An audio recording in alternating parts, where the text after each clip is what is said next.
Common mistake अशी असते की काही वेळेस आपण कार्बनला 3 व्हॅलेन्सी दाखवतो.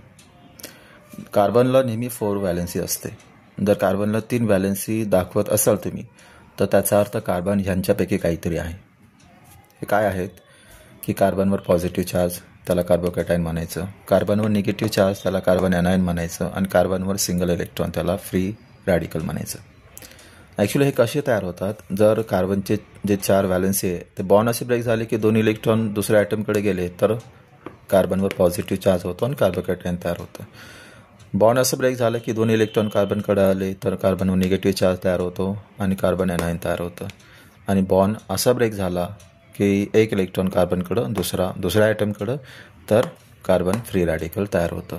तर हे लक्षात ठेवणं गरजेचं आहे की कार्बनचे 4 व्हॅलेन्सी असतील, 3 असतील तर इंटरमिडिएट तयार होतात आणि त्याचे वेगळे टाईप्स आहेत.